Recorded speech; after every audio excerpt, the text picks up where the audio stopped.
नमस्कार, मी यामिनी दळवी. बुलेटिनमध्ये तुम्हा सगळ्यांचं स्वागत. आणि बुलेटिनच्या सुरुवातीला मोठी बातमी आहे एकनाथ शिंदे आणि राज ठाकरे यांच्या भेटीच्या संदर्भातली. मनसेचे अध्यक्ष राज ठाकरे यांनी काही वेळापूर्वी उपमुख्यमंत्री एकनाथ शिंदे यांची भेट घेतली आहे.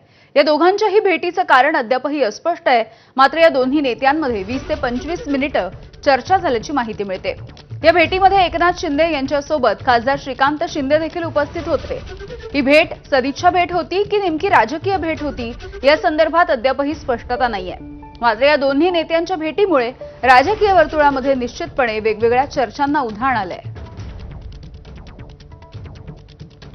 सूरज सावंत आमचे प्रतिनिधी या संदर्भात आपल्याला अधिकची माहिती देतील. सूरज, खरं तर स्वीकृत नगरसेवकाच्या संदर्भात ही भेट होती का अशा काही शक्यता वर्तवल्या जात आहेत.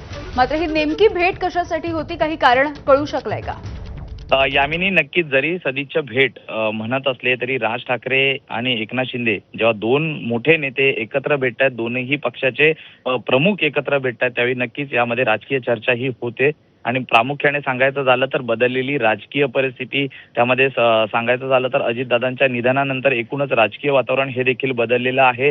त्याचबरोबर ती पालिका निवडणुकांमध्ये मनसेला मिळालेलं जे यश आहे किंवा ते त्यामध्ये ज्या पद्धतीने घडामोडी घडलेल्या आहेत, या अनुषंगाने ही भेट महत्वाची मानली जाते. कारण कल्याण डोंबिवलीत आपण पाहिलं तर ठाकरेंसोबत गेलेली मनसे ही कालांतरानंतर पाठिंबा त्यांनी एकनाथ शिंदेच्या पक्षाला दिलेला होता. त्या ठिकाणची जी नगरसेवकांची कामं आहेत ही प्रामुख्याने त्या ठिकाणी व्हावीत या अनुषंगाने देखील ही भेट महत्वाची मानली जाते. दुसरीकडे मुंबई महानगरपालिकेच्या निवडणुकीत ज्या पद्धतीने दोन ठाकरे बंधू एकत्र आले, मात्र तितकासा त्याचा परिणाम हा मनसेला मिळालेला नाहीये. त्यामुळे बदललेल्या राजकीय परिस्थितीचा एकूणच अभ्यास करूनच सत्ताधारी पक्षासोबत ज्या पद्धतीने जुळवून घेतलं पाहिजे, कारण विकास कामं ही शेवटी सत्ताधाऱ्यांच्या हातात असतात, त्या अनुषंगाने ही भेट महत्वाची मानली जाते.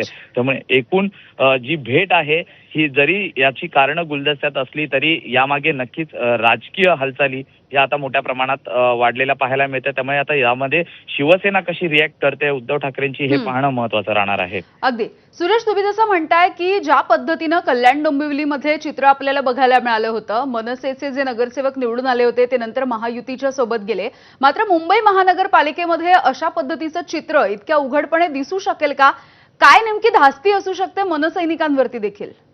खरं तर या संदर्भात जर सांगायचं झालं तर पालिका निवडणुकीपूर्वीच राज ठाकरे यांनी स्पष्ट केलं होतं की आत्ताची जी ठाकरेंची जी युती झाली होती ही या नुकतीच नगरपालिकेच्या संदर्भातलीच होती. त्यामुळे नगरपालिकेच्या निवडणुका या संपलेल्या आहेत.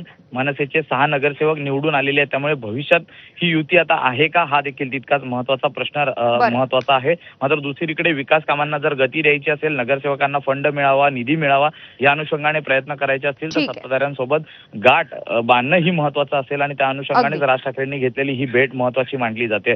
त्यामुळेच आजच्या बैठकीला जर आपण पाहिलं तर एकनाथ शिंदे यांच्यासोबत श्रीकांत शिंदे हे देखील होते. त्यामुळे मनसेचे जे नगरसेवक आहेत यांच्यावर कुठेतरी अन्याय होऊ नये, त्यांची विकास कामं ही मार्गी लागावीत या अनुषंगाने ही भेट अत्यंत महत्वाची असणार आहे.